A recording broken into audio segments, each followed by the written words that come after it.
Hello दोस्तों, welcome to my channel PR knowledge centre. तो आज हम करेंगे उत्तर प्रदेश प्रीलिम्स 2024 का टेस्ट सीरीज जो कि मैं करवा रही हूँ। तो उस टेस्ट सीरीज में आज हम करेंगे टेस्ट नंबर 3 जो कि राजनीति शास्त्र से है। इसके पहले हमने हिस्ट्री भूगोल से किया, आप इसको करेंगे। तो अगर आप हमारे चैनल पर नए बने हैं तो प्लीज़ चैनल को लाइक से सब्सक्राइब कर लीजिए। हम ऐसे टेस्ट सीरीज आपके लिए लाते रहेंगे और आप देखे होंगे हमारे वीडियोज में बहुत सारे टेस्ट करवाए गए हैं। यूपीएससी यूपीपीसीएस सबके टेस्ट करवाएंगे। तो प्लीज़ हमारे चैनल को लाइक से सब्सक्राइब करिए और घटना चक्र के सारे सब्जेक्ट वाइज प्लेलिस्ट आपको मिल जाएगी कंप्लीट। तो उसको भी प्लीज़ देख लीजिए। और करंट अफेयर भी मैंने करा रखा है, आई दृष्टि, वो भी देख लीजिए। और सी सेट भी करवाया जा रहा है, पीवाईक्यू और पीवाईक्यू सोल्यूशन सारे करवाए जा रहे हैं, वो भी देख लीजिए आप। तो चलिए हम अपना स्टार्ट करते हैं टेस्ट स्टार्ट करने से पहले आप एक काम करिए, ए फोर साइज पेपर लीजिए 1 से 50 तक, या OMR आप निकलवा लिख के रखिए अपने पास। जब भी टेस्ट करवाया जाए गोले फिल करिए और देखिए आप कितने का सही कर रहे हैं और कितना नेगेटिव कर रहे हैं। ठीक है, तो चलिए स्टार्ट करते हैं अपना टेस्ट। तो हम टेस्ट स्टार्ट करते हैं। पहला क्वेश्चन है, निम्नलिखित में से कौन सी एक अध्यक्षात्मक प्रेसिडेंसी स्वरूप की सरकार की विशेषता है? राष्ट्रपति विधायी निकाय का हिस्सा नहीं होता है, ये विधायी और कार्यपालिका कृतियों को पृथक नहीं करता है, राष्ट्रपति सामूहिक उत्तरदायित्व के सिद्धांत का पालन करता है, राष्ट्रपति की पदावधि विधानमंडल पर निर्भर करती है। तो इसका जो आंसर होगा पहला होगा, ये है राष्ट्रपति विधायी निकाय का हिस्सा नहीं होता है। तो अध्यात्मक स्वरूप की सरकार की निम्न विशेषताएं होती है, जिससे राष्ट्रपति प्रतीकात्मक राष्ट्राध्यक्ष नहीं अपितु वास्तविक राष्ट्राध्यक्ष होता है। कार्यपालिका के प्रमुख अर्थात राष्ट्रपति का चयन या तो जनता सीधे करती है या इसी उद्देश्य के लिए निर्वाचन या निर्वाचन मंडल होता है, जैसे अमेरिका का राष्ट्रपति होते हैं। अगला है, रेगुलेटिंग एक्ट 1773 के लिए प्रावधानों में से कौन सा एक असत्य है? इस अधिनियम द्वारा ब्रिटिश क्राउन को कोर्ट ऑफ डायरेक्टर के माध्यम से कंपनी पर नियंत्रण और सशक्त हो गया। इस अधिनियम में यह व्यवस्था की गई कि कोर्ट ऑफ डायरेक्टर अब 4 वर्ष के लिए चुना जाएगा। इस अधिनियम के द्वारा बंगाल के गवर्नर को बंगाल का गवर्नर जनरल बना दिया गया और उपयुक्त में से कोई नहीं। तो इसमें से गलत कथन जो है वो है डी, मतलब कोई भी गलत नहीं, सभी के सभी सही है। भारत की संयुक्त सभा का गठन किसके आधार पर किया गया? तो Cripps mission, cabinet mission, Mountbatten योजना या फिर परियों में से कोई नहीं। तो ये किया गया था कैबिनेट मिशन के थ्रू। भारत में लोकतंत्र का कौन सा प्रारूप प्रचलित है? प्रत्यक्ष लोकतंत्र, अप्रत्यक्ष, दोनों ही मिश्रित रूप से। तो ऑप्शन हो जाएगा आपका ये अप्रत्यक्ष लोकतंत्र। नेक्स्ट है, कश्मीर से संबंधित निम्नलिखित कथनों पर कौन सा सत्य है? कश्मीर के हिंदू शासक हरि सिंह अपने को स्वतंत्र राज्य के रूप में रखना चाहते थे। पाकिस्तानी नेता सोचते थे कि कश्मीर पाकिस्तान संबंध है क्योंकि राज्य की ज्यादातर आबादी मुस्लिम है। शेख अब्दुल्ला चाहते थे कि महाराजा पद छोड़ दें और कश्मीर पाकिस्तान में शामिल हो जाए। अक्टूबर 1947 में पाकिस्तान ने कबायली घुसपैठियों को अपनी तरफ से कश्मीर पर कब्जा करने भेजा। तो इसमें जो सही है वो हो जाएगा ऑप्शन सी। ये गलत है क्योंकि 1947 में पहले जम्मू एंड कश्मीर में राजशाही थी। इसके हिंदू शासक हरि सिंह अपने आप को स्वतंत्र रखना चाहते थे। वह भारत या पाकिस्तान किसी भी में शामिल नहीं होना चाहते थे। चूंकि राज्य में ज्यादातर आबादी मुस्लिम की थी, इसलिए पाकिस्तानी नेता इसे पाकिस्तानी संबंध मानते थे। राज्य में नेशनल कॉन्फ्रेंस शेख अब्दुल्ला के नेतृत्व में जन आंदोलन चला और शेख अब्दुल्ला चाहते थे कि महाराजा पद छोड़ दें, लेकिन वे पाकिस्तान में शामिल होने के खिलाफ थे। अतः कथन सी गलत है। नेक्स्ट है, निम्नलिखित कथनों में से कौन सा असत्य है? नागरिकता से संबंधित प्रावधानों का उल्लेख संविधान के भाग 3 और संसद द्वारा बाद में पारित कानूनों से हुआ है। भारत में जन्म, वंशक्रम, पंजीकरण या किसी भू क्षेत्र के राज्य क्षेत्र में शामिल होने से नागरिकता हासिल की जा सकती है। और इसमें है, संविधान में धार्मिक और भाषा अल्पसंख्यकों के अधिकारों को भी संरक्षित किया जा सकता है। सर्वोच्च न्यायालय ने मुंबई की झोपड़पट्टी में रहने वालों के अधिकारों के बारे में समाज कर्मी ओल्गा टेलिस की जनहित याचिका ओल्गा टेलिस बनाम बम्बई नगर निगम पर 1985 में एक महत्वपूर्ण फैसला दिया। तो इसमें पहला गलत है, नागरिकता संबंधित प्रावधानों का उल्लेख संविधान के भाग 3 में नहीं बल्कि भाग 2 में है। अगला है, निम्नलिखित कथनों पर विचार कीजिए। समान व्यवहार न्याय का एकमात्र सिद्धांत नहीं है। ऐसी परिस्थितियां हो सकती हैं जिसमें हम महसूस करें कि हर एक के साथ समान बर्ताव अन्याय होगा। यह पारिश्रमिक या कर्तव्यों का विवरण जिसे करते समय लोगों की विशेष जरूरतों का ख्याल रखा जाता है और सामाजिक न्याय को बढ़ावा देने का तरीका माना जा सकता है। कौन सा कथन सही है? केवल एक, केवल दो, या दो दोनों, या ना तो एक ना तो दो। तो इसका जो आंसर होगा सही होगा दोनों के दोनों। अगला है, भारत के संविधान के अनुसार निम्नलिखित में से कौन सा देश के शासन के लिए आधारभूत है? मूल अधिकार, मूल कर्तव्य, नीति निर्देशक तत्व या उपरि सभी। तो इसमें जो हो जाएगा वो नीति निर्देशक तत्व है। ये बात हो रही है देश के शासन के आधारभूत। भारत के संदर्भ में निम्नलिखित में से कौन सा अधिकारों और कर्तव्यों के बीच सही संबंध है? तो अधिकार कर्तव्य के साथ सहसंबंधित है। ये है, तो यही है। भाई इतना दिन से पढ़ा है तो पता ही होगा। अगला है, निम्नलिखित में से कौन सा भारत के राष्ट्रपति के निर्वाचन मंडल का तो भाग है किंतु महाभियोग अधिकरण का भाग नहीं है? लोकसभा, राज्यसभा, विधान की परिषदें और राज्य की विधानसभाएं। तो इसका आंसर हो जाएगा राज्यों की विधानसभाएं। अगला है, भारत के पूर्व मुख्य न्यायाधीश के नेतृत्व में एक संविधान पीठ की घोषणा की मुख्य न्यायाधीश मास्टर ऑफ रोस्टर होता है। ये मास्टर ऑफ रोस्टर का क्या अर्थ है? तो यह राष्ट्रपति द्वारा सर्वोच्च न्यायालय या उच्च न्यायालय के न्यायाधीशों की नियुक्ति से पहले मुख्य न्यायाधीश के साथ परामर्श करने संबंधी अनिवार्य प्रावधान को संदर्भित करता है। यह मामलों की सुनवाई के लिए बेंच गठित करने संबंधी मुख्य न्यायाधीश के विशेषाधिकार को संदर्भित करता है। यह सांसद द्वारा अपनी संवैधानिक वैधता के संदर्भ में बनाए गए किसी भी कानून की वैधता तय करने संबंधी मुख्य न्यायाधीश की शक्ति को संदर्भित करता है। यह मूल अपीलीय तथा परामर्शी क्षेत्राधिकार के बीच अंतर करने संबंधी मुख्य न्यायाधीश की शक्ति को संदर्भित करता है। इनमें कौन सा कथन सही है? तो ये है बी। यह मामलों की सुनवाई के लिए बेंच गठित करने संबंधित मुख्य न्यायाधीश के विशेष अधिकारों को संदर्भित करता है। निम्नलिखित में से किसका भारत के संविधान में तो स्पष्ट उल्लेख नहीं है पर परिपाटी के रूप में पालन किया जाता है? तो किसका किया जाता है? किया जाता है प्रधानमंत्री यदि निम्न सदन से बहुमत खो दे तो उसे त्यागपत्र दे देना चाहिए। ये है। प्रत्येक वित्तीय वर्ष के लिए भारत सरकार का वार्षिक वित्तीय लेखा विवरण सदन में उस दिन प्रस्तुत किया जाएगा जो लोकसभा अध्यक्ष निर्देशित करे, भारत का राष्ट्रपति निर्देशित करे या संसद भी निश्चित करे या वित्त मंत्री भी निश्चित करे। तो कब होता है? ये तब होता है जब राष्ट्रपति से निर्देशित करे। नेक्स्ट है, निम्नलिखित में से कौन सा कथन सही है? विधान परिषद का सभापति विधान परिषद का ही सदस्य होता है। विधान सभा अध्यक्ष और उपाध्यक्ष का पद रिक्त होने पर मुख्यमंत्री द्वारा चयनित व्यक्ति सदन की अध्यक्षता करता है। विधानसभा का विघटन होने पर विधानसभा अध्यक्ष को अपना पद तत्काल प्रभाव से रिक्त करना होता है। विधानसभा अध्यक्ष को लोकसभा अध्यक्ष की भांति निर्णायक मत देने का अधिकार नहीं है। तो इसमें जो कथन सही है वो हो जाएगा ए। विधान परिषद का सभापति विधान परिषद का ही सदस्य होता है। निम्नलिखित कथनों पर विचार कीजिए। केंद्रीय कानून और राज्य के कानूनों के बीच संघर्ष की स्थिति में हमेशा केंद्रीय कानून प्रभावी होता है। अवशिष्ट विषयों के संबंध में कानून बनाने की शक्ति राज्य सरकार में निहित है। तो ये जो होगा ना तो एक होगा ना तो डी होगा। क्यों? क्योंकि समवर्ती सूची में शामिल विषय पर केंद्रीय और राज्य कानूनों के बीच संघर्ष की स्थिति में केंद्रीय कानून प्रभावी होगा। लेकिन इसका एक अपवाद भी है। यदि राज्य कानून को राष्ट्रपति के विचार के लिए आरक्षित किया जाता है और उस पर राष्ट्रपति की सहमति प्राप्त होती है तो उसे राज्य में राज्य कानून प्रभावित होता है। यद्यपि इसके बाद भी संसद में यह समझता है कि इस विषय पर कानून बनाकर राज्य कानून पर इसे प्रभावित कर दे। इसके अतिरिक्त राज्य सूची में शामिल किसी विषय पर स्थापित राज्य कानून उसी विषय पर स्थापित केंद्रीय कानून पर प्रभावी होगा। था कथन सही नहीं है पहला, दूसरा तो सही है। नेक्स्ट है, निम्नलिखित में से कौन सा संघ शासित प्रदेशों हेतु विधानमंडल अथवा मंत्रिपरिषद अथवा दोनों सृजन कर सकती है? राष्ट्रपति, संसद, उच्चतम न्यायालय, उच्च न्यायालय। तो कौन कर सकती है? वो कर सकती है संसद। निम्नलिखित कथनों में अनुच्छेद 371 के अंतर्गत किस क्षेत्र के विशेष स्थिति को प्रदर्शित करती है? तो प्रदर्शित करती है हैदराबाद एंड कर्नाटका को। नेक्स्ट है, भारत के संविधान की 8वीं अनुसूची में प्रादेशिक भाषाओं को लागू करने का उद्देश्य है। इन भाषाओं के सदस्यों को राजभाषा आयोग में प्रतिनिधित्व दिया जाएगा। इन भाषाओं के रूप, शैली और अभिव्यक्ति का उपयोग किसी हिंदी भाषा समृद्ध के लिए भी किया जा सकता है। तो कौन सा कथन सही है? एक दो दोनों या ना तो एक ना तो दो। तो ये दोनों के दोनों कथन बिल्कुल सही है। भारत के संविधान के अनुच्छेद 352 के अधीन आपात की घोषणा केवल किसके द्वारा हो सकती है? युद्ध, बाह्य आक्रमण या आंतरिक अशांति, युद्ध, बाह्य आक्रमण या सशस्त्र विद्रोह, राज्य में संवैधानिक तंत्र की विफलता है, देश में वित्तीय अस्थिरता। तो ये हो सकती है युद्ध, बाह्य आक्रमण और सशस्त्र विद्रोह पर। निम्नलिखित में से कौन सा स्वायत्त शासी जिला और प्रादेशिक परिषद की निधियों की रेखाओं की लेखा परीक्षा करवाएगा?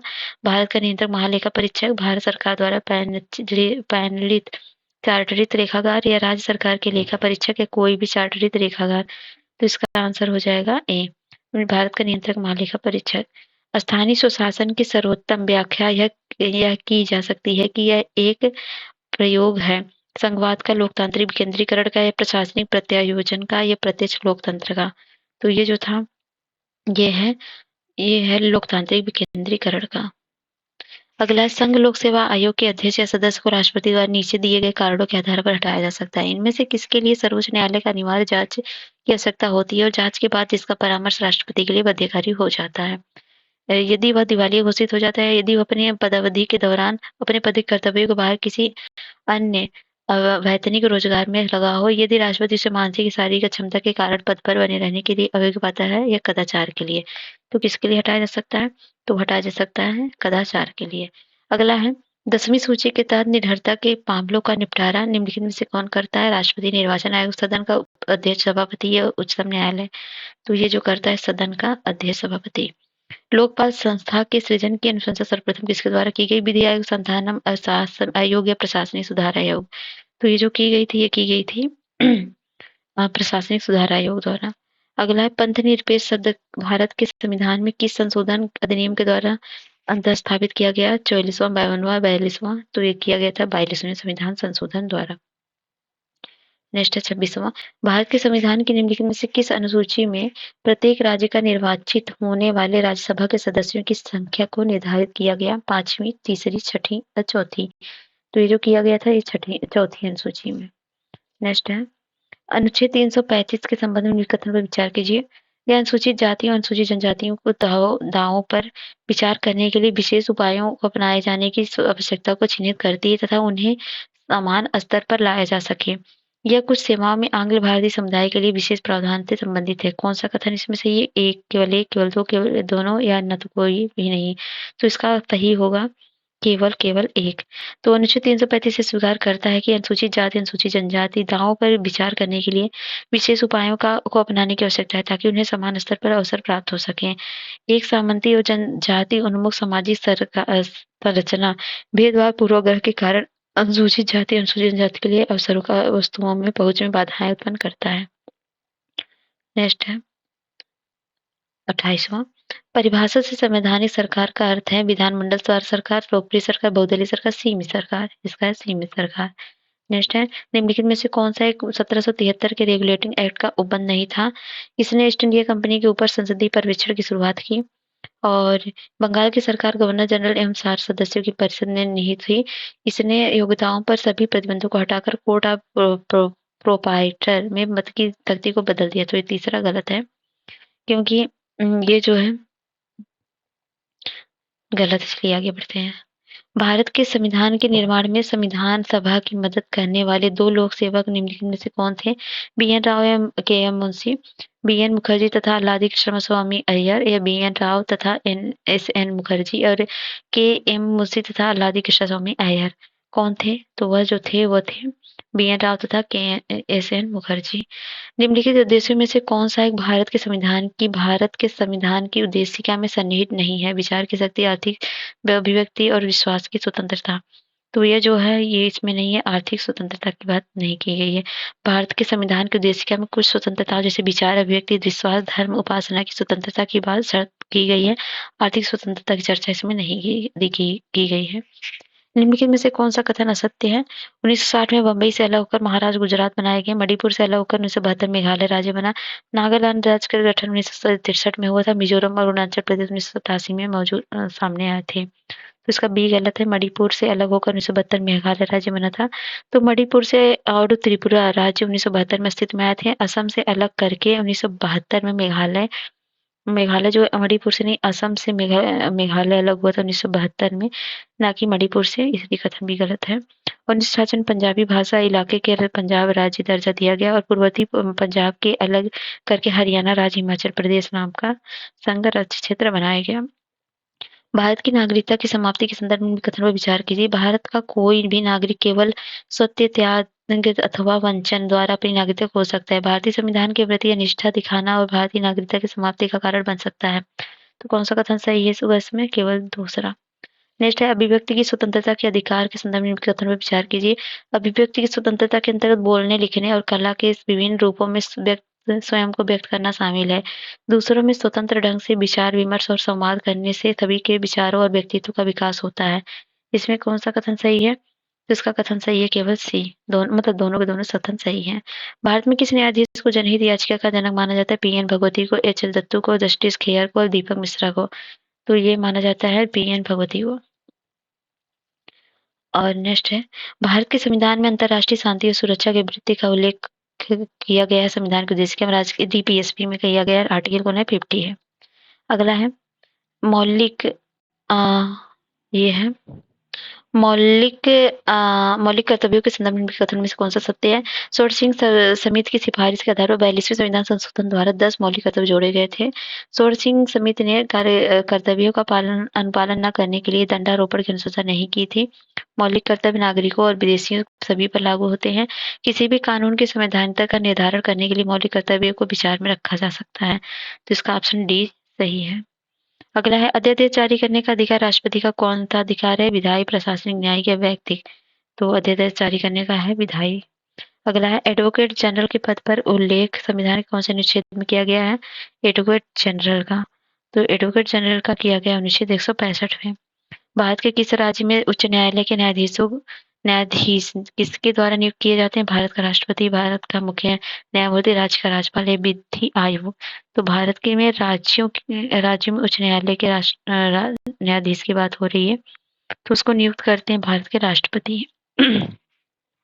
भारत के सर्वोच्च न्यायालय के संविधान के आधारभूत ढांचे के सिद्धांत को स्पष्ट किया 1900 गोलकनाथवाद 1967 से, केशवनंद वाद 1973, संकरीवाद 1951, सज्जन सिंह बनाम 1965। तो ये किसके द्वारा किया गया था? केशवानंद भारती केस 1973। सामान्यतः लोकसभा की अवधि 5 वर्ष की होती है, जिसकी गणना होती है लोकसभा के प्रथम अधिवेशन की तारीख से। निम्नलिखित कथन पर विचार कीजिए, संसदीय व्यवस्था में कार्यपालिका और विधायिका एक दूसरे पर आश्रित है। विधायिका और कार्यपालिका को न केवल नियंत्रित करती है बल्कि उसे नियंत्रित भी करती है। तो कौन सा इसमें सही है? इसमें दोनों के दोनों ऑप्शन बिल्कुल सही है। स्थगन प्रस्ताव के संबंध में निम्नलिखित कथनों में से कौन सा सत्य नहीं है? अत्यावश्यक लोक महत्व के किसी निश्चित विषय पर चर्चा करना, या इस पर कुछ प्रतिबंध है, जैसे एक ही बैठक में एक से अधिक प्रस्ताव नहीं रखे जा सकते हैं, एक ही प्रस्ताव के जरिए एक से अधिक विषयों पर चर्चा नहीं की जा सकती आदि। इसे न्यूनतम 50 सदस्यों द्वारा लाया जा सकता है और इस सदन के सामान्य प्रचालन को बाधित करता है। इसमें न्यायालय में विचाराधीन मामलों पर प्राथमिकता के लिए चर्चा होती है। प्रोटेम स्पीकर समानतः किसे नियुक्त किया जाता है? पिछली लोकसभा के अध्यक्ष को, पिछली लोकसभा के उपाध्यक्ष को, नवनिर्मित लोकसभा के वरिष्ठतम सदस्यों में से एक को। तो ऑप्शन होगा सी। नेक्स्ट है, वित्त मंत्री संसद में बजट प्रस्तुत करते हुए उसके साथ अन्य प्रलेख भी प्रस्तुत करते हैं, जिनमें बृहत आर्थिक रूपरेखा का विवरण भी सम्मिलित रहता है। यह पूर्वोक्त प्रलेख निम्न आदेशन के कारण प्रस्तुत किया जा सकता है, किसके कारण? तो ये जो किया जाता है, ये किया जाता है राजकोषीय उत्तरदायित्व बजट प्रबंधन अधिनियम 2003 के प्रावधान के कारण। अगला है, राज्य में धन विधेयक मनी बिल प्रस्तुत किया जा सकता है दोनों सदन में से किसी सदन में, दोनों सदन में परस्पर एक साथ, केवल विधानसभा में, केवल उच्च सदन में। तो ये प्रस्तुत किया जा सकता है केवल विधानसभा में। ध्यानाकर्षण व सूचना के प्रावधान निम्नलिखित में से किसके क्षेत्र को सीमित किया है? अत्यावधिक चर्चा या प्रश्नकाल में स्थगन, इस प्रस्ताव में शून्यकाल के लिए। तो ये किया गया स्थगन प्रस्ताव में। केंद्र और राज्य सरकारों के बीच सत्ता के बंटवारे की व्यवस्था में बदलाव के लिए आवश्यक है संसद के दोनों सदनों के साधारण बहुमत की मंजूरी। संसद दोनों सदनों में साधारण बहुमत एवं आधे से अधिक राज्यों की मंजूरी, या संसद दोनों सदनों में विशेष बहुमत, या संसद दोनों सदनों में विशेष बहुमत एवं आधे राज्यों से अधिक राज्यों की मंजूरी। तो ये ऑप्शन हो जाएगा डी। अगला है, सरकारी आयोग निम्नलिखित में से किसकी समीक्षा के हेतु प्रस्थापित किया गया था? प्रधानमंत्री तथा राष्ट्रपति के मध्य, विधायिका तथा कार्यपालिका के मध्य, एवं केंद्र तथा राज्यों के मध्य, कार्यपालिका तथा न्यायपालिका के मध्य। तो ये जो किया गया था कि ये केंद्र तथा राज्यों के मध्य। अगला है, केंद्र शासित प्रदेशों की प्रशासनिक संरचना के संदर्भ में निम्नलिखित कथनों में से क्या सही है? संविधान के भाग 8 में संघ राज्य क्षेत्रों की प्रशासनिक संरचना का उल्लेख किया गया है। संघ राज्य क्षेत्र पुडुचेरी, केरल तथा उच्च न्यायालय के अधिकारता में आते हैं। कौन सा कथन सही? केवल एक, केवल दो, एक दो दोनों, या ना तो एक ना तो दो। तो ये जो सही है वो सही है केवल एक। दूसरा गलत है, क्योंकि संविधान के भाग 8 के अंतर्गत 239 से 241 में संघ राज्य क्षेत्र की प्रशासनिक संरचना का उल्लेख किया गया। पुडुचेरी मद्रास उच्च न्यायालय के अधिकारता में आता है, मद्रास उच्च न्यायालय की। अगला है, भारत के संविधान में अनुच्छेद 371 जी में दिए गए विशिष्ट उपबंध किस राज्य संबंधित? जम्मू कश्मीर, झारखंड, मिजोरम, नागालैंड। तो ये जो संबंधित है ये है मिजोरम से। अगला है, निम्नलिखित में से कौन सा MH60 रोमियो का सबसे अच्छा वर्णन है जो हाल ही में समाचारों में था? तो ये किसका वर्णन है? तो ये है एक समुद्री हेलीकॉप्टर से। अगला है, संविधान में उल्लिखित भाषा या अल्पसंख्यकों की सुरक्षा के संदर्भ में निम्नलिखित कथनों में से कौन सा सत्य नहीं है? संघ तथा राज्य में प्रयोग की जाने वाली किसी भी भाषा से संघ या राज्य के किसी सरकारी कार्यालय में शिकायत करने का अधिकार, या फिर प्रत्येक राज्य द्वारा भाषाई अल्पसंख्यकों को बच्चों को शिक्षा के प्राथमिक स्तर पर मातृभाषा में शिक्षित होने के लिए पर्याप्त सुविधाएं प्रदान करना, या राष्ट्रपति भाषाई अल्पसंख्यकों को संवैधानिक रक्षा उपायों से संबंधित सभी मामलों की जांच करने के लिए एक विशेष अधिकारी की नियुक्ति कर सकता है या उसे रिपोर्ट करेगा। संविधान केंद्र पर हिंदी भाषा के प्रोत्साहन, प्रसार और विकास के लिए कर्तव्य आरोपित नहीं करता है, तो ऑप्शन हो जाएगा डी गलत। अगला है, भारत के संविधान के अनुच्छेद 352 से संबंधित कौन सा उपबंध है? वित्तीय आपातकाल, राज्य में संवैधानिक व्यवस्था का विफलता, या संविधान के भाग 3 में प्रदत्त अधिकारों के प्रवर्तन निलंबन, या राष्ट्रीय आपातकाल। तो इसमें जो है वो कौन सा है? उसमें है राष्ट्रीय आपातकाल। किसी जनजातीय क्षेत्र में प्रशासन के संदर्भ में निम्नलिखित कथनों पर विचार कीजिए।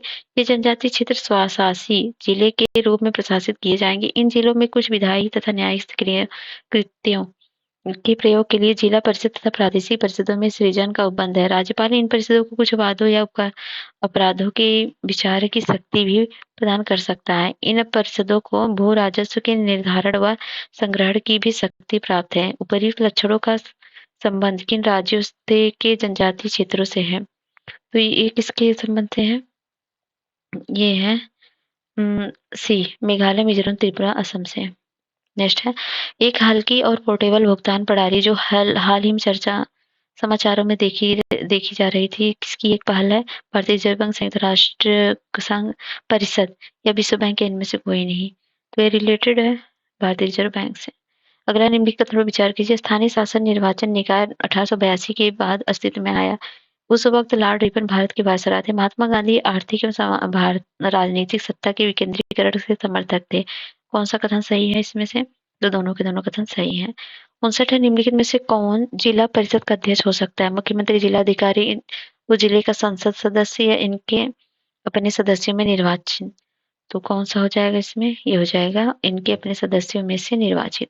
निम्नलिखित में से कौन पंचायतों की संरचना के बाबत उपबंध करने को अधिकृत है? राज्यपाल का राज्य का राज्यपाल, राज्य का विधान मंडल, या भारत का संसद, या राष्ट्रपति।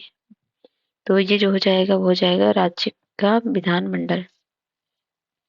नेक्स्ट, पंचायत समिति के सदस्य खंड विकास अधिकारी द्वारा मनोनीत किए जाते हैं। जिला पंचायत अध्यक्ष द्वारा मनोनीत किए जाते हैं। प्रत्यक्ष रूप से जनता द्वारा निर्वाचित किए जाते हैं। ग्राम पंचायत के सदस्यों द्वारा प्रत्यक्ष रूप से निर्वाचित किए जाते हैं।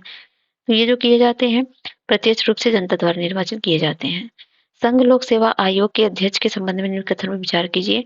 अनुच्छेद 314 के तहत संघ एवं राज्य के लिए लोक सेवा आयोग का उपबंध किया गया है। अनुच्छेद 316 के अंतर्गत सदस्यों की नियुक्ति एक कार्यकाल का प्रावधान है। तो कौन सा इसमें सही है? तो इसमें केवल दूसरा सही है, पहला गलत है, क्योंकि भारतीय संविधान के भाग 14 में 315 में ये उल्लिखित है, ना कि 14 में, कि संघ के तहत लोकसभा पर केंद्रीय भर्ती का विकरण। ठीक है। गुआ रानी जनजाति जो हाल ही में खबरों में देखी गई, किससे संबंधित है? तो गुआ रानी जनजाति संबंधित है, ये संबंधित है दक्षिण अमेरिका देश से। भाषा अल्पसंख्यक वर्ग हेतु विशेष अधिकारी से संबंधित निम्नलिखित कथनों पर विचार कीजिए। मूल रूप से भारत के संविधान में भाषा अल्पसंख्यक वर्गों के लिए विशेष अधिकारी के संबंध में कोई प्रावधान नहीं है। केंद्रीय स्तर पर भाषाई आयुक्त भाषा एवं संस्कृति मंत्रालय के अधीन कार्य करता है। कौन सा कथन सही है? केवल एक सही है, दूसरा गलत है। नेक्स्ट है 65वां, राष्ट्रीय मानव अधिकार आयोग के अध्यक्ष और सदस्यों की नियुक्ति किसके द्वारा की जाती है? केंद्र सरकार द्वारा। इस प्रयोजन हेतु विहित समिति के परामर्श पर प्रधानमंत्री द्वारा। इस प्रयोजन हेतु विहित समिति के परामर्श पर राष्ट्रपति द्वारा, या भारत के मुख्य न्यायमूर्ति द्वारा। तो ये जो ऑप्शन हो जाएगा सी, इस प्रयोजन हेतु विहित समिति के परामर्श पर राष्ट्रपति द्वारा। राष्ट्रीय महिला आयोग के संबंध में क्या सही नहीं है? तो ये क्या सही नहीं है? तो इसमें है, भारतीय संविधान के प्रावधानों के तहत भारत का सरकार द्वारा 1992 में स्थापित महिला के लिए एक सांविधिक निकाय है। राष्ट्रीय महिला आयोग का उद्देश्य भारत में महिलाओं के अधिकारों का प्रतिनिधित्व करना और उनके मुद्दों एवं चिंताओं के लिए आवाज उठाना है। सही है। इसकी अध्यक्षता सेवानिवृत्त विधिवेत्ता या मानवाधिकार आयोग में प्रख्यात व्यक्ति होती है। गलत है, तो यही सही हो जाएगा। तो इसमें गलत ही पूछा है। तो इस महिला आयोग का अध्यक्ष बनने के लिए सेवानिवृत्त विधिवेत्ता अथवा मानवाधिकार में प्रख्यात व्यक्ति होने जैसा कोई अनिवार्य नहीं है। अगला, केंद्रीय सतर्कता आयोग निम्नलिखित में से किस एक समिति की सिफारिश पर गठित किया गया था? संथानम, दिनेश गोस्वामी, तारकुंडे, नरसिम्हन समिति। तो ये किया गया था संथानम समिति द्वारा, सीवीसी। निम्नलिखित में से कौन सा कथन सही है? परसीमन आयोग का गठन केंद्र और राज्य स्तर पर अलग-अलग होता है और परसीमन आयोग का पदेन अध्यक्ष प्रधानमंत्री होता है और राष्ट्रीय अल्पसंख्यक आयोग का एक वैधानिक संस्था है और संविधान में राजभाषा आयोग के गठन के संबंध में कोई उल्लेख नहीं है। तो इसका जो सही हो जाएगा, अगर मतलब सही पूछा है तो ये होगा राष्ट्रीय अल्पसंख्यक आयोग एक वैधानिक संस्था है। नेक्स्ट है, निम्नलिखित में से कौन सा कथन सत्य है? भारत के निर्वाचन आयोग की स्थापना 26 जनवरी 1950 को हुई थी। तो ये सही नहीं है। तो कब हुई थी? ये 25 जनवरी 1950 को हुई थी। निर्वाचन आयोग केवल आम चुनाव के कार्यक्रमों का निर्धारण करता है और उपचुनाव का नहीं, गलत है। भारत में सभी राजनीतिक दलों का निर्वाचन आयोग में पंजीकरण आवश्यक नहीं होता है, केवल राष्ट्रीय दल पंजीकरण कराते हैं, ये भी गलत है। तो है, संसद व विधानसभा सदस्यों की निर्भरताओं के प्रश्नों के संबंध में निर्वाचन आयोग की महत्वपूर्ण भूमिका होती है, बिल्कुल सही है। निम्नलिखित में से किस शहर में पहला राष्ट्रीय प्रशिक्षण सम्मेलन आयोजित किया गया? चेन्नई, नई दिल्ली, बैंगलोर कोलकाता। तो ये जो आयोजन किया गया वो किया गया था नई दिल्ली में। अनुपातिक प्रतिनिधित्व की व्यवस्था निर्वाचन क्रिया प्रणाली के रूप में सुनिश्चित करती है बहुमत के शासन को, सरकार में स्थिरता को, सामान्य राजनीतिक सोच को या अल्पसंख्यकों के प्रतिनिधित्व को। तो ये किसको करता है? ये करता है अल्पसंख्यकों के प्रतिनिधित्व को। निम्नलिखित कथनों पर विचार कीजिए। भारत के संविधान के 44वें संशोधन द्वारा लाए गए एक अनुच्छेद के प्रधानमंत्री के निर्वाचन को न्यायिक पुनर्विलोकन से परे कर दिया। भारत के संविधान के 99वें संशोधन को भारत के उच्चतम न्यायालय के अभिखंडित कर दिया गया क्योंकि यह न्यायपालिका की स्वतंत्रता का अतिक्रमण करता था। कौन सा कथन सही है? तो इसमें जो है बी सही है, पहला गलत है। तो 39वें संविधान संशोधन अधिनियम 1975 द्वारा संविधान में अनुच्छेद 329 को जोड़कर राष्ट्रपति, उपराष्ट्रपति, प्रधानमंत्री और लोकसभा अध्यक्ष के निर्वाचन को न्यायिक पुनर्विलोकन से परे कर दिया गया था, जिसे 24वें संविधान संशोधन अधिनियम 1978 की धारा 36 द्वारा निश्चित कर दिया गया। अगला है 19वीं अनुसूची के विषय में 9वीं अनुसूची के विषय में कौन सा कथन गलत है? इसे प्रथम संविधान संशोधन द्वारा 1991 में जोड़ा गया था। तो इसमें ऐसे कानून समाहित हैं जिनके मौलिक अधिकारों के उल्लंघन के नाम पर न्यायिक समीक्षा 2007 तक नहीं की जा सकती थी। इसमें राज्यों के जमींदारों उन्मूलन और भूमि सुधार से संबंधित कानून एवं संसद के कुछ अन्य कानून शामिल हैं। अनुसूची में 2007 के बाद शामिल किए गए सभी कानून न्यायिक पुनरीक्षण के अधीन है। तो ये गलत है, ये गलत है। नहीं, इसमें क्या पूछा है? 1 मिनट, 73 का डी गलत है। हाँ, तो है 24 अप्रैल 1973 को पश्चात 9वीं सूची में शामिल किए गए सभी कानून न्यायिक पुनरीक्षण के अधीन नहीं होंगे। 24 अप्रैल 1973 के, ना कि 2007 के। अगला है, भारत में संपत्ति के अधिकार की क्या स्थिति है? यह विधिक अधिकार है, केवल नागरिकों को प्राप्त है। यह विधिक अधिकार है जो किसी भी व्यक्ति को प्राप्त है। यह विधिक अधिकार जो ना केवल नागरिकों को प्राप्त है। यह ना तो मूल अधिकार है, ना ही विधिक अधिकार है। तो ये बात हो रही, तो ये भी सही है, ये विधिक अधिकार है जो किसी भी व्यक्ति को प्राप्त है। निम्नलिखित में से किस अधिनियम द्वारा सरकारी नियुक्तियों के लिए प्रतियोगी परीक्षा का विधान किया गया है? चार्टर अधिनियम 1813 या 1853 या 84, कौन सा? तो इसमें जो है चार्टर अधिनियम 1853। भारत सचिव का पद निम्नलिखित में किसके द्वारा बनाया गया? 1773 रेगुलेटिंग एक्ट, 1853 या 1858 या 1861 के। तो ये बनाया गया था 1858 भारत शासन अधिनियम द्वारा। नेक्स्ट है 78 है। निम्नलिखित में से किसने पहली बार भारत के लिए संविधान सभा के सिद्धांत को स्वीकृति प्रदान की? क्रिस मिशन, अगस्त मिशन, कैबिनेट मिशन या साइमन कमीशन? तो ये प्रदान की थी किसने? ये प्रदान की थी आपके अगस्त प्रस्ताव से। भारतीय संविधान की प्रस्तावना के संदर्भ में कथन पर विचार कीजिए। ये संविधान सभा द्वारा अंगीकृत किए गए उद्देश्य प्रस्ताव का आधारित है। 42वें संविधान संशोधन अधिनियम 1976 द्वारा प्रस्तावना में 3 नए समाजवादी पंथ पर अखंडता शामिल किए गए। कौन सा कथन सही? केवल एक, केवल दो, एक, दो, दोनों, या ना तो एक ना तो दो। तो ये जो है दोनों के दोनों कथन सही है। निम्नलिखित में से कौन सा संविधान के अनुच्छेद 3 के तहत संसद के कानून द्वारा संभव नहीं है? नए राज्यों का गठन, राज्यों के क्षेत्र में परिवर्तन, राज्यों की सीमाओं में परिवर्तन, नए राज्यों का प्रवेश। तो इसका जो आंसर हो जाएगा नए राज्यों का प्रवेश। हाल ही में खोजा गया भारत का सबसे बड़ा प्राकृतिक आर्क सुंदरगढ़ प्राकृतिक आर्क किस राज्य में स्थित है? महाराष्ट्र, बिहार, छत्तीसगढ़, उड़ीसा। तो किस में स्थित है? तो ये है उड़ीसा में। नेक्स्ट है, अनुच्छेद 22 के अंतर्गत व्यक्तियों की गिरफ्तारी और निरोध के संरक्षण के संबंध में भी कथन में से कौन सा सही नहीं है? गिरफ्तार किए गए व्यक्ति को गिरफ्तार के कारणों से अवगत कराए बिना अभिरक्षा के विरुद्ध निरुद्ध नहीं रखा जाएगा। और इसमें सही नहीं पूछा है। किसी व्यक्ति को अपनी रुचि के विधि सलाहकार से परामर्श करने और बचाव करने का अधिकार से वंचित नहीं किया जाएगा, ये भी सही है। गिरफ्तार किए गए अभिरक्षा में निरुद्ध रखे गए व्यक्ति को उसकी गिरफ्तारी के 1 सप्ताह की अवधि निकटतम मजिस्ट्रेट के समक्ष प्रस्तुत किया जाएगा। ये 24 घंटे के अंदर किया जाता है, तो अब गलत है, सी गलत है। समता के अधिकार के संदर्भ निम्नलिखित कथन पर विचार कीजिए। मूल वंश, धर्म, मूल वंश, जाति, लिंग, जन्मस्थान या इनमें से किसी भी आधार पर सार्वजनिक स्थलों में प्रवेश में कोई भेदभाव नहीं हो सकता है। समता के अधिकार के अंतर्गत छुआछूत का निषेध एवं उपाधियों का अंत किया गया है। तो ये ऑप्शन सी दोनों के दोनों सही है। निम्नलिखित कथन पर विचार कीजिए। न्यायालय में संपत्ति के अधिकार को संविधान के मूल ढांचे का तत्व माना गया। 44वें संविधान संशोधन अधिनियम 1978 में संपत्ति के अधिकार को मौलिक अधिकार की सूची में निकालकर 301 के अंतर्गत सामान्य कानूनी अधिकार बना दिया गया। कौन सा कथन सही है इसमें? इसमें सही हो जाएगा केवल पहला। नेक्स्ट है, संविधान के किस अनुच्छेद में नागरिकों के लिए एक समान नागरिक संहिता लागू करने से प्रावधान किया गया? तो 44वें में है। और है, ऐसी प्रथाओं का त्याग करें जो स्त्रियों के सम्मान के विरुद्ध है। किसमें दिया गया है? मूल कर्तव्य, मूल अधिकार किसमें दिया गया है? मूल कर्तव्य में दिया गया है। और है नेक्स्ट, भारतीय राष्ट्रपति के सर्वसम्मति के चुने जाने का अभी एकमात्र उदाहरण है डॉक्टर एस.एन. राधाकृष्णन, जाकिर हुसैन, जयली सिंह, नीलम रेड्डी। तो वो थे नीलम रेड्डी। नेक्स्ट है, निम्नलिखित में से कौन सा कथन सही है? राज्यसभा का पीठासीन अधिकारी प्रतिवर्ष निर्वाचित होता है। राज्यसभा का पीठासीन अधिकारी 5 वर्ष की अवधि के लिए निर्वाचित होता है। पीठासीन अधिकारी 6 वर्ष की अवधि के लिए निर्वाचित होता है। भारत का राष्ट्रपति, उपराष्ट्रपति, राज्यसभा का पदेन सभापति अधिकारी होता है। तो इसका जो आंसर हो जाएगा डी सही होगा। कैग का चयन प्रक्रिया के संबंध में इसमें से कौन सा कथन सही है? इसका चयन एक निर्वाचन मंडल द्वारा किया जाता है। इसमें प्रधानमंत्री, विपक्ष के नेता और वित्त मंत्री शामिल होते हैं। इसका चयन एक निर्वाचन मंडल द्वारा किया जाता है। इसमें प्रधानमंत्री, विपक्ष के नेता, भारत के मुख्य न्यायाधीश और वित्त मंत्री शामिल होते हैं। और इसका डी सही होगा। इसका चयन राष्ट्रपति द्वारा किया जाता है, लेकिन चयन की प्रक्रिया कोई स्पष्ट लेख नहीं होती। नेक्स्ट है, संघ की कार्यपालिका शक्ति निहित है प्रधानमंत्री, राष्ट्रपति, प्रधानमंत्री परिषद में, तो वह है मंत्री परिषद में। 1 मिनट, संघ की कार्यपालिका शक्ति यह है राष्ट्रपति में, अनुच्छेद 53 के अंतर्गत। अगला है, निम्नलिखित कथनों पर विचार कीजिए। अच्छा, ये है, निम्नलिखित में से अपने प्रधानमंत्रित्व काल में लोकसभा के सदस्य थे एच.डी. देवेगौड़ा, एच. गुजराल, चंद्रशेखर और डॉक्टर मनमोहन राय। तो ये है चंद्रशेखर। निम्नलिखित कथनों पर विचार कीजिए। किसी राज्य के राज्यपाल के विरुद्ध उसकी पदावधि के दौरान किसी भी न्यायालय में कोई दंडित कार्रवाई संसद नहीं की जाएगी। किसी राज्य के राज्यपाल की उपलब्धियां और भत्ते उसकी पदावधि के दौरान कम नहीं किए जाएंगे। तो इसमें जो आंसर हो जाएगा वो हो जाएगा सी, दोनों के दोनों सही है।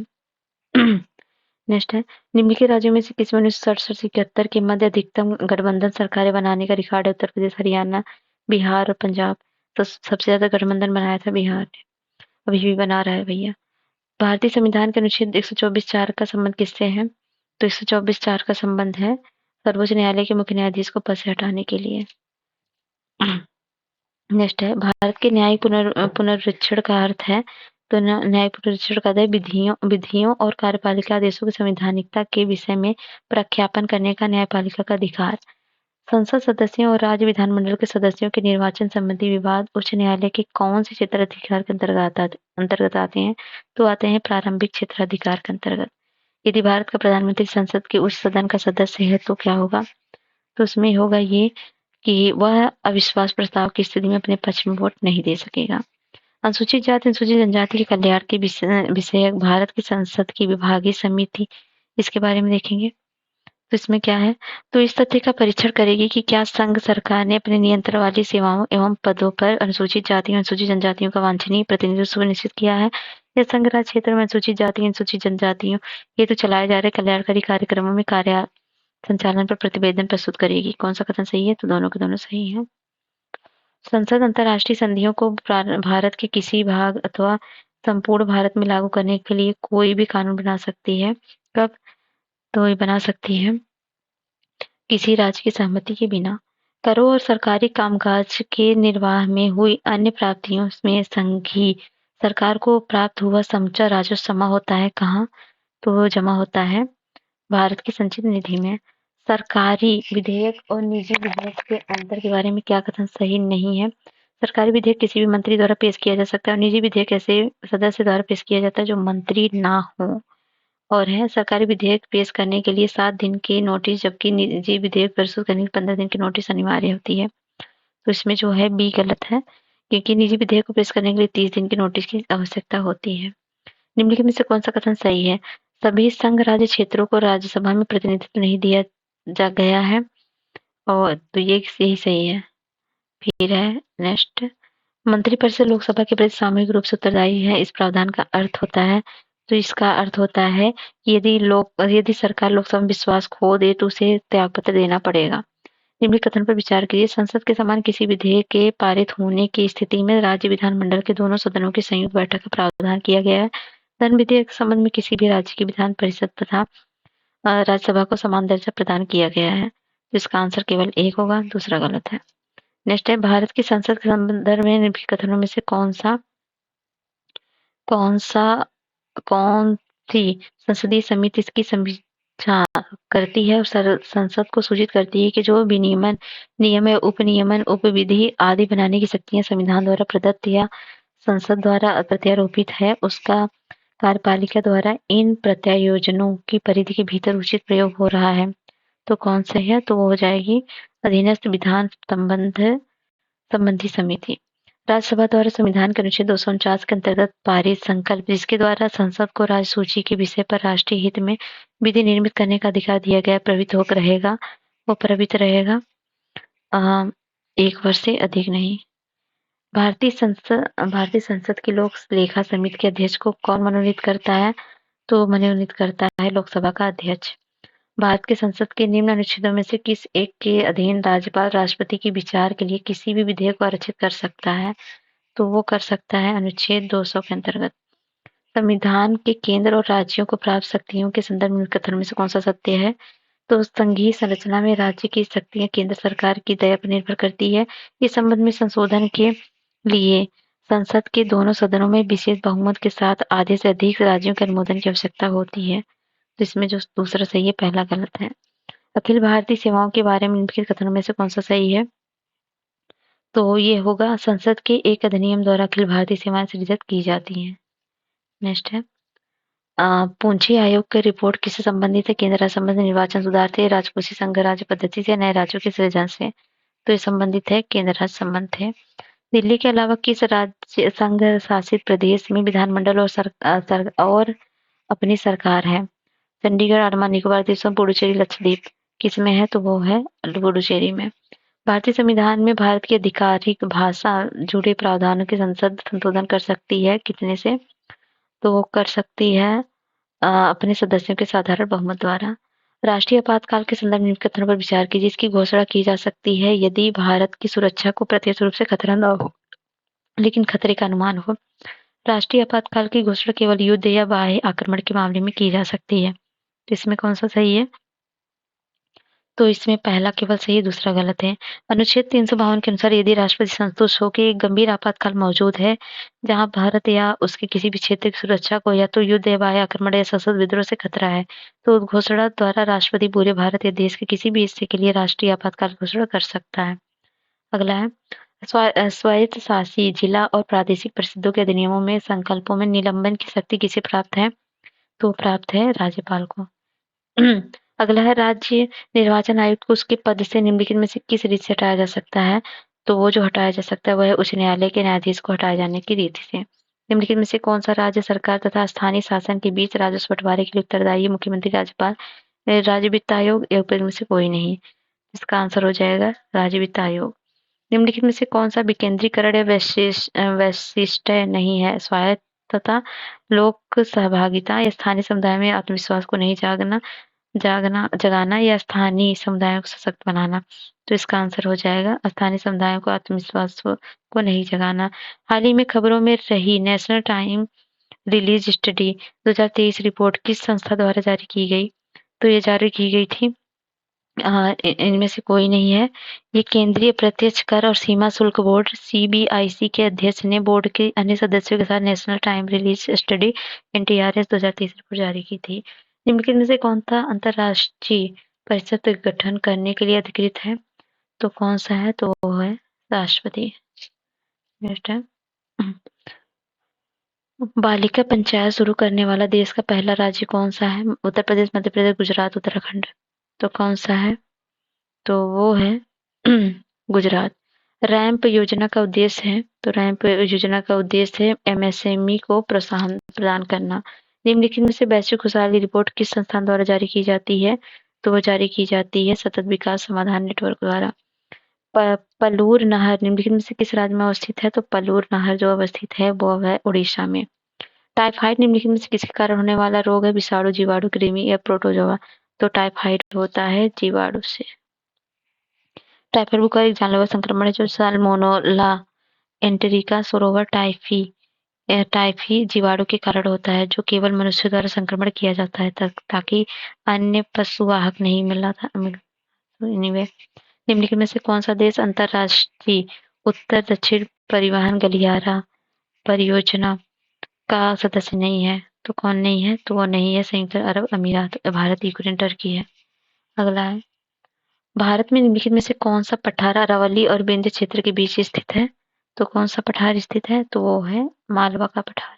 नार्को परीक्षण में निम्नलिखित में से किस ड्रग का उपयोग किया जाता है? सोडियम पेंटोथल का, सोडियम आयोडाइड का, एंटीसाइमिनोफेन का या एंटोरवास्टेसिन का।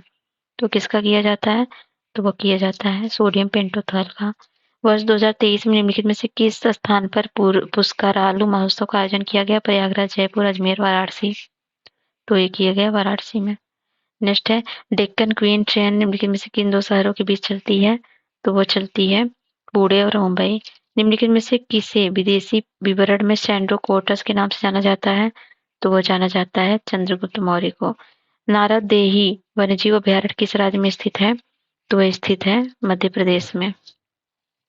नेक्स्ट है, कथकली नृत्य का संबंध किस राज्य से है? तो कथकली का संबंध है आपके केरल से। डाउन सिंड्रोम एक उदाहरण है मीजोफिस सूत्र ट्रिप्लोलाइट या यूपालिप्लोइड से। तो ये जो आंसर हो जाएगा ये हो जाएगा आपका बी, त्रिसूत्रता से। हस्तिनापुर वन्यजीव अभयारण्य जो हाल ही खबरों में था, निम्नलिखित में किस राज्य में है? उत्तर प्रदेश, मिजोरम, मणिपुर। तो वो हस्तिनापुर है आपका उत्तर प्रदेश में।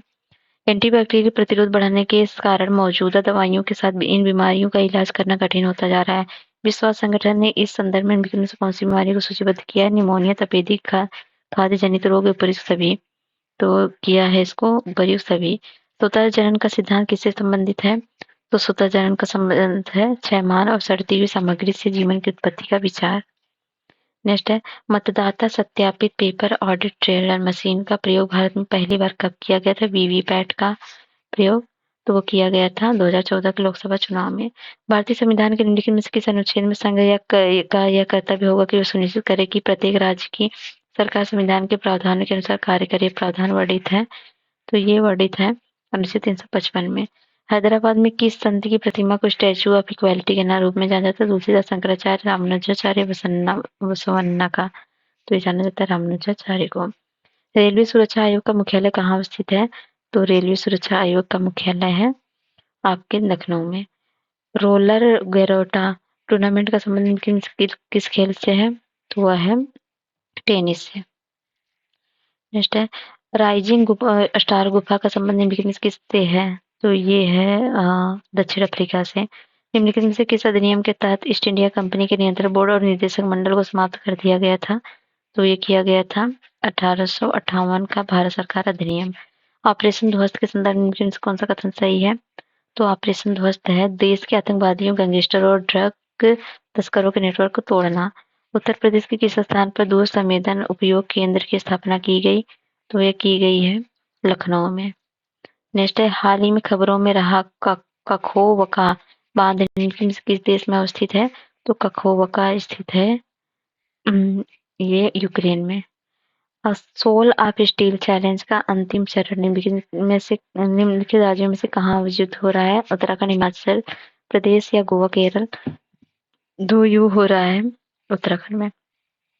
क्यूबिट शब्द का उल्लेख निम्नलिखित में से कौन से एक प्रसंग में होता है? क्लाउड सेवाएं में, क्वांटम संगठन में, दृश्य प्रकाश संचरण प्रौद्योगिकी में, बेतार संचार प्रौद्योगिकी। तो ये आंसर हो जाएगा क्वांटम संगठन में।